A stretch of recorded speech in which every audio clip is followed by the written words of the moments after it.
ہر شخص کو ملائکہ فجر میں اٹھاتے ہیں، ہر شخص کو آپ اب امتحان کر لیں انشاءاللہ. آپ سب تو ماشاءاللہ اہل تہجد بھی ہیں، اہل فجر بھی ہیں. میں ان کی بات کر رہا ہوں کہ بہرحال جو تھوڑے بہت کبھی ہوتا ہے آپ کو آنکھ کھلی، آپ نے ٹائم دیکھا، الارم بجا، اذان کا ٹائم ہو گیا ہے، پھر کروٹ لے لی اور پھر آنکھ لگی تو پھر آنکھ ہی نہیں کھلی. تو وہ جو پہلی آنکھ کھلی تھی وہ ملائکہ نے اٹھایا تھا. ملائکہ.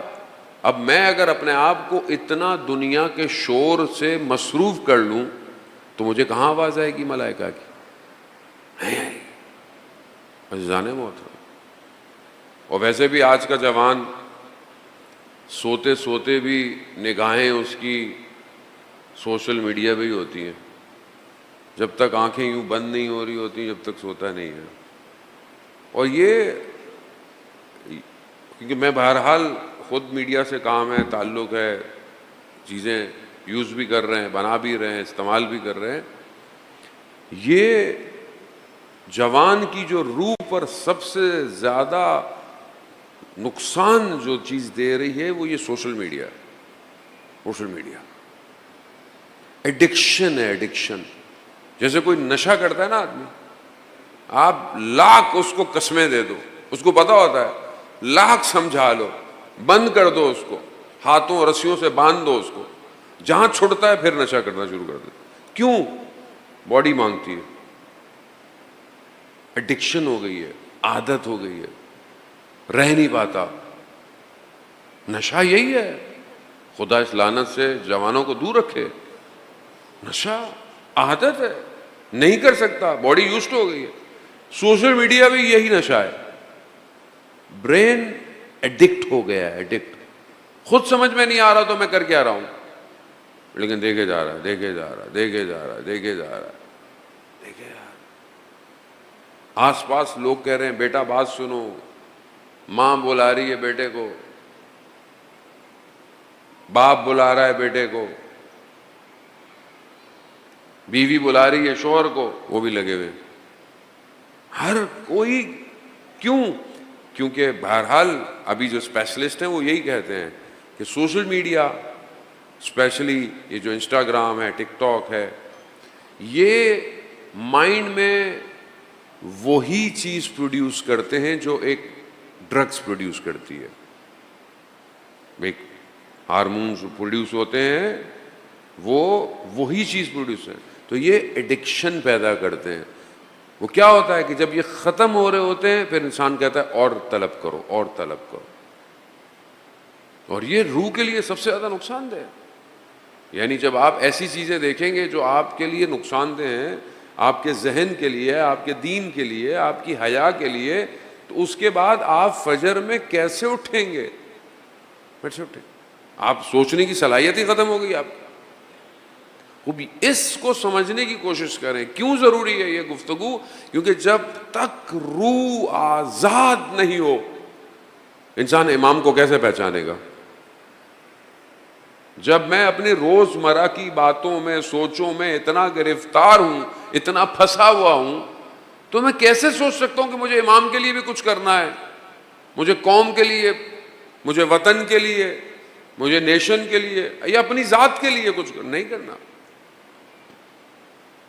اذان محترم، وہ آپ خود محاسبہ کریں اپنا. ہر کوئی آپ کی انگلی پکڑ کے تو نہیں چلا سکتا، نہ میں چلا سکتا. میں تو خود گرفتار ہوں، میں تو خود پھنسا ہوا ہوں. میں تو خود اس کی بارگاہ میں طلب مغفرت کہ خدا نجات دے اس دنیا کے شر سے، فتنوں سے.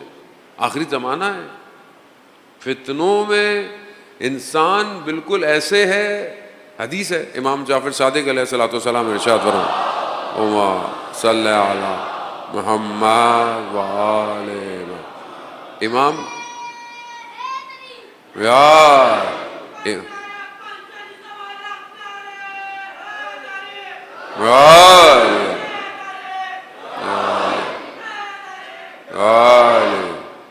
اذان محترم. اب یہ امام حدیث فرماتے کہ زمانہ ایسا آئے گا کہ تم پرکھے جاؤ گے. کیسے پرکھے جاؤ گے؟ جیسے آپ کسی چیز کو چھانتے ہیں نا اور الٹ پلٹ کرتے ہیں. کیوں کرتے ہیں؟ تاکہ جو خالص ہے وہ رہ جائے، جو باقی ہے وہ نکل جائے. چھانتے ہیں آپ چیزوں کو. لوگ سمندر کی ریت سے پتھر جواہرات نکالتے ہیں. وہ کیا کرتے ہیں؟ وہ چھانتے ہیں، چھانتے رہتے ہیں کہ کوئی ایک قیمتی پتھر، کوئی ایک چیز مل جائے. محنت کرتے ہیں. آخری زمانہ ایسا، امام فرماتے ایسا چلے گا، چھانا جائے گا، اتنی دفعہ الٹا پلٹا جائے گا، جو خالص ہوگا وہ رک جائے گا، جو خالص ہوگا. جو خالص نہیں ہوگا گر جائے گا. یہ وہ دور ہے. اس دور میں اتنی شدید چیکنگ چل رہی ہے. تو کیا ہم اپنے آپ کو اپنے امام تک پہنچنے کے لیے ان رکاوٹوں کو دور کرتے ہوئے امام کے لیے اپنے آپ کو پیش کر رہے ہیں کہ نہیں کر رہے؟ اولیاء خدا کی زندگیوں کو جب آپ دیکھیں تو یہ ہمیں درس یہی دیتے ہیں کہ انسان اپنے آپ. ایک اسٹوڈنٹ جرمنی میں پڑھنے گیا. آخون ایک سٹی ہے جرمنی اور فرانس کے بالکل بارڈر میں. وہ کہتا ہے میں یونیورسٹی سے واپس آیا تو میں نے دیکھا کہ میرے جو اپارٹمنٹ تھا جہاں میں رہتا تھا تو اس کے باہر ایک چٹ لگی ہوئی تھی، پیپر سٹک ہوا تھا. اس پہ لکھا ہوا تھا کہ میں یہاں قریب میں ایفل کے جو پہاڑ ہیں وہاں آیا ہوا ہوں، مجھ سے آ کے مل لو. کس کا نام تھا؟ مجتہد تہرانی، آیت اللہ مجتہد تہرانی. بہت بڑے عالم دین تھے، عارف تھے. اس کو کہا کہ میرے سے وہاں سے آ کے ملو. کہتا ہے میں وہاں گیا، شدید سردی تھی، برف تھی، اتنی برف تھی پہاڑ تک جاتے جاتے کہ میرے گھٹنے برف کے اندر دھس گئے، مجھ سے ہلا نہیں جا رہا. تو میں نے دیکھا وہ دور کہیں پہاڑوں کے درمیان میں ایک چھوٹا سا گھر تھا، وہاں وہ کھڑے ہوئے تھے اور انہوں نے مجھے نام سے پکارا اور کہا کہ یا علی کہو اور چلتے آؤ. میں نے بھی یا علی کہا، چلتا گیا، پہنچ گیا. اب میں نے کیا دیکھا؟ ایک بوڑھی سی عورت ہے گھر میں اور وہ آغا مجتہدی تہرانی کے آس پاس گھوم رہی ہے، بالکل خدمت کر رہی ہے. تو میں نے بولا ماجرا کیا ہے؟ تو انہوں نے بولا کہ اس کا بچہ جو ہے وہ مریض تھا. اس کو تو جرمن آتی تھی. اس نے بوڑھی عورت سے پوچھا، کہتے میرے بچے کو گلے کا کینسر تھا، سب کرا لیا، آخر میں ڈاکٹروں نے جواب دے دیا. ڈاکٹروں نے کہا کہ اب کچھ نہیں ہو سکتا، بس اب مرنے کا انتظار کرو. وہ میرا بیٹا تھا، میں کیسے اس کو مرنے دیتی؟ ہر روز دن بدن وہ ختم ہوتا جا رہا تھا، اس کمزوری، اس کی آواز چلی گئی، کچھ کھا نہیں پا رہا. تو میں نے، کرسچن تھی، میں نے حضرت مریم سے توسل کیا، ان کو پکارا مدد کو آئیں. تو کہتے میں نے خواب میں جناب مریم کو دیکھا، وہ خاتون کہتی ہے. تو میں نے ان سے کہا کہ میرے بیٹے کو شفا دلوائیں. کہا میں کچھ نہیں کر سکتی. کہا آپ کا بیٹا حضرت عیسیٰ تو مردوں کو زندہ کر دیتا ہے، میرا بیٹا تو بہرحال ابھی زندہ ہے. کہا نہیں، یہ ہمارے اختیار میں نہیں ہے. ہاں تو پھر؟ کہا آخری جو نبی تھے نا ان کا نام ہے محمد اور ان کی ایک بیٹی ہے فاطمہ، ان سے متصل ہوں کیونکہ ان کا فرزند زمین پر حجت ہے، مہدی. یہ 3 نام یاد رکھو، ان 3 ناموں کو پھکارو. وہ کہتی ہے بیدار ہوئی، اس نے یہ 3 ناموں کو پھکارا تو کہا کہ دیکھا گئے آغا مجتہدی تہرانی گھر کے اندر آ گئے. تو یہ سمجھے کہ کہیں حضرت عیسیٰ آ گئے.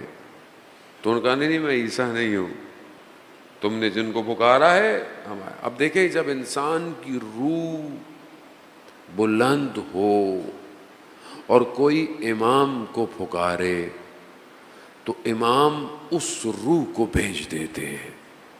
بلند ہونا ہے، انسان امام کو تو پکارتا ہی ہے، میری مدد کو آئیں. تو کوئی اگر اپنے آپ کو اس قابل کر دے کہ امام کے اس کاروان میں شامل ہو جائے. اگر مجتہدی تہرانی جہاز پہ نہیں آئے، یا آغا مجتہدی تہرانی جہاز پہ نہیں آئے تھے. آغا مجتہدی تہرانی جو ہے وہ طی الارض کر کے آئے تھے. انہوں خود وہ تہران یا مشہد میں رہتے تھے, وہ وہاں پہنچ گئے. وہ تو اس خاتون نے کہا کہ انہوں نے میرے بچے کی پیٹھ پہ ہاتھ رکھا اور یہ 3 نام جو تھے یہ تکرار کیے اور ایک اور کوئی نام پکارا, اور میں نے دیکھا کہ بچے کے اندر جان آ گئی. اس نے ہلنا شروع کر دیا, اس نے کھانا مانگا. اتنے عرصے کے بعد آہستہ آہستہ اس کا ضعف ختم ہو گیا. تو وہ اسٹوڈنٹ کہتا ہے کہ میں نے مجتہدی تہرانی سے پوچھا کہ یہ 3 نام تو چلیں آپ نے, چوتھا نام کیا تھا جو آپ نے پکارا؟ کہا میں نے تو اس بچے کے پیٹھ پہ ہاتھ رکھی, رسول کا نام لیا, جناب سیدہ کا نام لیا, امام کا نام لیا, اور اس کے بعد میں نے کہا یا علی اور پھر اٹھ جاؤ. تو وہ یا علی کہا اور اٹھ گئے. وہ بھائی میری مؤدبانہ گزارش ہے, نعرہ وہاں مارے جہاں نعرہ ہو. مجھے نعروں والی مجلس ریکوائرڈ نہیں ہے, اور نہ میں یہ نعروں کے خلاف ہوں. بغیر نعرے کے کوئی چیز اوپر جاتی بھی نہیں ہے, لیکن نعرہ وہاں ماریں گے جہاں کم از کم انسان گفتگو تو کر رہا ہوگا. بہرحال آپ گھر سے سوچ کے آئیں کہ میں نے نعرہ مارنا ہے تو وہ اچھی بات ہے, آپ ایک نعرہ مار دیں بابا.